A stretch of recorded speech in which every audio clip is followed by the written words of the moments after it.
Ceux dont l'esprit s'égarerait acquerront de l'intelligence, et ceux qui murmureraient recevront l'instruction. Ésaïe 29, 24.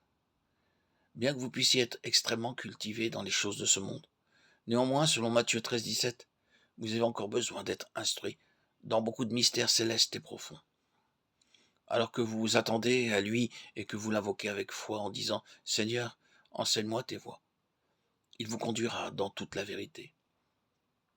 Tes oreilles entendront derrière toi la voix qui dira « Voici le chemin, marchez-y, car vous iriez à droite ou vous iriez à gauche ». Ésaïe 30, 21.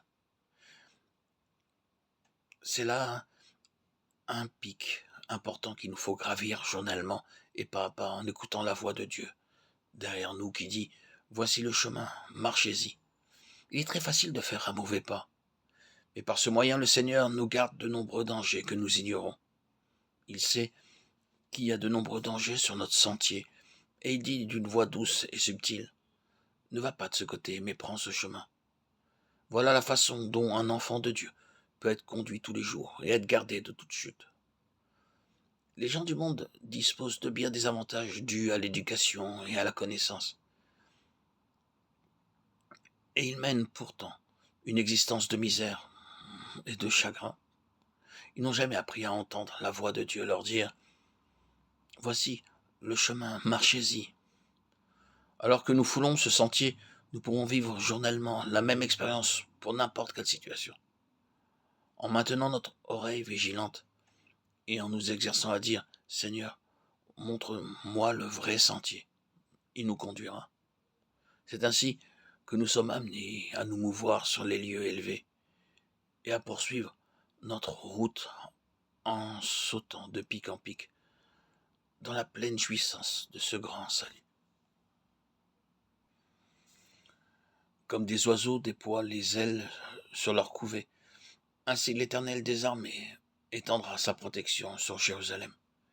Il protégera et délivrera. Il épargnera et sauvera. Ésaïe 31, 5.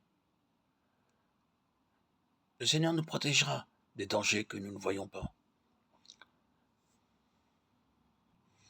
La parole de Dieu est véritable. Nous sommes continuellement protégés de nombreux dangers et de nombreuses détresses qui nous environnent, que nous voyons ou que nous ne voyons pas.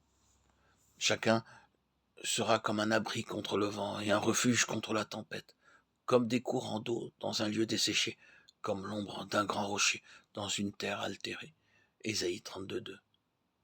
Si vous êtes surpris par la pluie, la tempête ou le vent, vous courez de ci, de là pour trouver un refuge. Si vous découvrez une boutique ou une cabane,